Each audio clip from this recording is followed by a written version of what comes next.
Welcome to The Debate. Today, we're looking at a really interesting split in the high-end London office market. We've got two premium, flexible workspaces. Right. One is Frederick's Place in Bank, and the other is 111 Park Street over in Mayfair. And they're both positioned at the top of the market, but their philosophies, well, they couldn't be more different. Exactly. And that brings us to the central question. Does this very modern focus on, specialized wellness and content creation amenities, which is really what the bank property is all about, does that actually represent a better value proposition? Especially when you weigh it against the traditional model. The grade A prestige, the sheer scale, the high-end socializing spaces that, the Mayfair property is championing. And for my part, I'll be arguing that yes, the bank property offers the stronger, more forward-thinking package for businesses today. And I'll be taking the opposite view. I think the market is changing, sure, but I believe that 111 Park Street provides a much greater and, frankly, more defensible commercial value. It's focused on corporate prestige, scale, and client-facing amenities that have, a long and proven track record in the London market. Okay, so let's start with my position on Frederick's Place. It's priced at £899 per person per month. And I think that price tag reflects a really deep understanding of what modern companies actually need to, attract and keep good people. You can see it immediately in the facilities, a dedicated wellness room, an on-site gym, outdoor space. It isn't just fluffy luxury. It's a direct investment in the well-being of the tenant's staff, which, let's be honest, is a huge competitive factor in London's job market right now. But the real clincher for me, the thing that signals genuine foresight, is the podcast room. Now that might sound a bit niche, but it caters directly to a growing number of businesses that prioritize content creation, digital marketing, thought leadership. It helps position Frederick's Place as truly best in class because it's integrating these cutting-edge operational tools right into the building itself, all within this elegant, historic setting. It's a very smart blend. I see that point, but I'm coming at best in class from a much more, shall we say, traditional valuation perspective. One that's really rooted in scale and, frankly, location credibility. The Park Street property, to me, offers a demonstrably superior commercial package, especially when you see it's actually slightly cheaper at £850 per person per month. Now, the key phrase in the material for me is grade A serviced office, and it's in prime Mayfair. That instantly communicates a level of corporate prestige and infrastructural quality that a boutique refurbishment in bank, however nice, just can't really replicate. That prestige is a business asset in itself. Okay. And beyond that, the scale is it's in a different league. 200 workstations, 11,000 square feet of space. This capacity means it's built for scalability, for consolidation. It's for established firms that need to grow without the headache of moving every 2 years. And the amenities like the roof terrace and the club space, look, these aren't niche. They are designed for high-stakes client meetings, for crucial professional networking. These are arguably far more central to long-term business success than, say, an internal podcast room. So let's tackle that cost difference right away, because I think it highlights the whole issue. Why would a tenant pay a premium $899 a month for a boutique-style office in bank when an explicitly grade A 11,000 square foot property in Mayfair is available for $850? That £49 difference per person, you multiply that by a team of 20, 30 people, it adds up very, very quickly.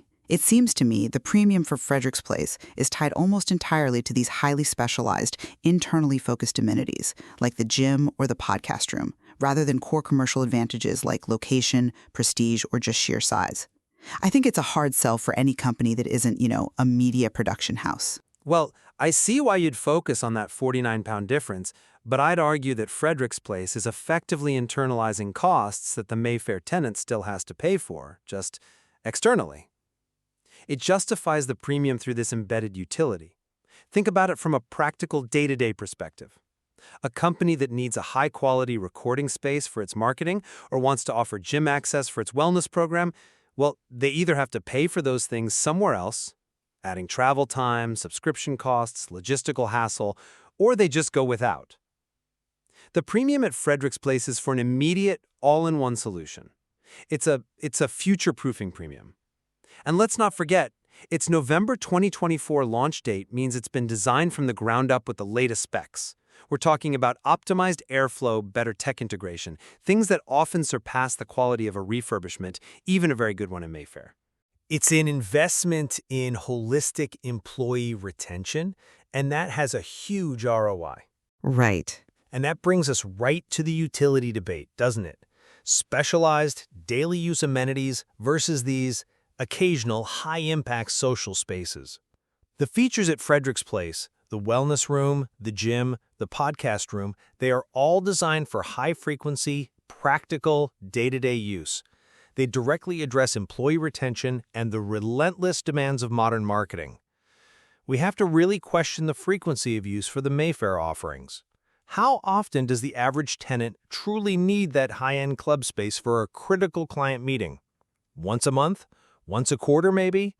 Now compare that to how often employees might use an on-site gym or a wellness space. Daily, multiple times a week. The practical benefit is constant, and that improves daily work life and lowers staff turnover, which is, as we know, a massive hidden cost for any company in London. I'll grant you that argument holds for, let's say, a boutique tech firm that's prioritizing a very specific internal culture. But I think the broader market isn't convinced that a dedicated podcast room is a higher priority than traditional corporate signaling. The focus on the roof terrace and the club space at Park Street is strategic because their use is high impact. When you are entertaining a global client or hosting investors, that setting does a lot of the heavy lifting. It sends an immediate, nonverbal signal about your stability and your success. It's corporate scaffolding. And there's another point here, an operational advantage at Park Street that's been overlooked. The provision of free-to-use meeting rooms alongside the bookable ones. Frederick's Place only mentions rooms to hire by the hour. For any company that relies on frequent, spontaneous internal huddles, the cost saving and the sheer fluidity offered by the Mayfair model is enormous, day to day. It could easily dwarf the savings from an internal gym membership. The Mayfair amenities are simply built for high-level business, for commercial confidence. And we really need to spend a bit more time on the commercial weight of that Grade A designation. Park Street is described as oozing prestige, elegance, and style.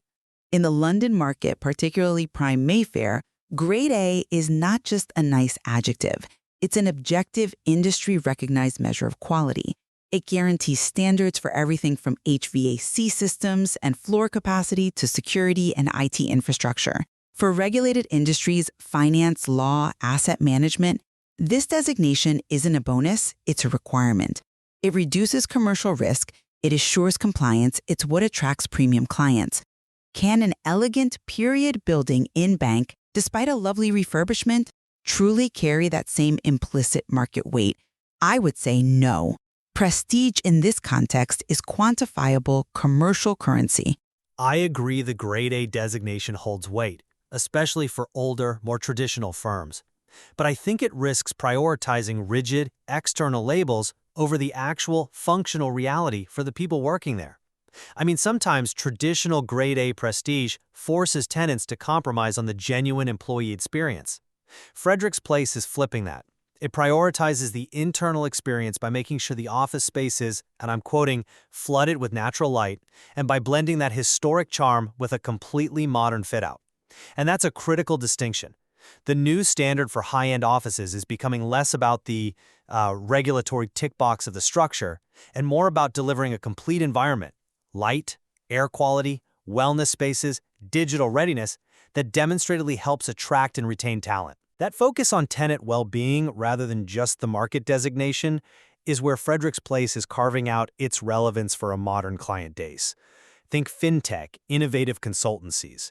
They value culture over old-school corporate signaling. I see that, but...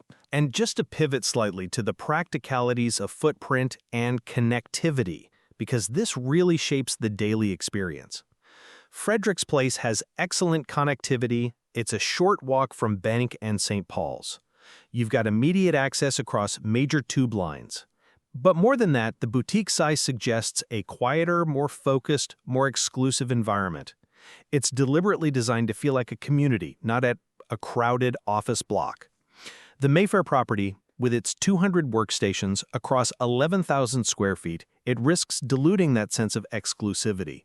That kind of density can really undermine the focused atmosphere that high-value teams are often looking for. Look, I appreciate the argument for exclusivity, but capacity is a strategic asset, plain and simple. The scale at 111 Park Street, 200 workstations, it caters to a much wider range of corporate tenants who need that assurance of future growth. A boutique size is charming until you need to scale up quickly, and then it just becomes a liability. And on connectivity, let's be fair, Mayfair is hardly a backwater. It's perfectly well served by Marble Arch and Bond Street, and it is surrounded by a global tier array of dining and retail options, which are essential for the kind of client engagement that happens in Mayfair. And to return to a point we touched on, the material specifically mentions ample natural light at Park Street.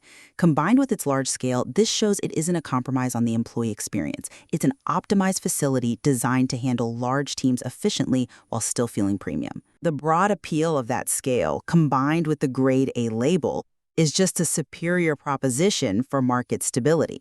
Okay, so to summarize my position, the Frederick's Place model in bank really represents the leading edge of workspace design. It strategically prioritizes modern, functional needs, from wellness and gyms to, yes, a podcast room for digital content. This boutique approach, even if it's slightly more expensive on paper, delivers a superior, specialized tenant experience and future relevance by building in key operational functions and prioritizing what attracts and keeps top staff. It's the model built for the next decade. And conversely, I maintain that the 111 Park Street model delivers superior foundational commercial value. It offers established objective prestige, that Grade A designation in prime Mayfair, and provides critical scale at a lower price. Its amenities, like the roof terrace and the club space, along with the huge operational advantage of free-to-use meeting rooms, are all focused on maximizing high-level client interaction and corporate impression. It robustly and reliably serves the needs of established, growth-focused tenants. So both properties are clearly redefining luxury and utility in their own way. Frederick's Place does it through this specialized, dedicated functionality and a modern focus on the employee. And 111 Park Street does it through superior scale, risk mitigation with its Grade A assurance, and traditional high-impact corporate elegance. The material really presents a clear strategic choice. Do you prioritize a niche, specialized amenity profile, or do you opt for a broad, traditionally prestigious footprint that's optimized for scale? We'll need the audience to determine which direction offers the stronger commercial footing for them.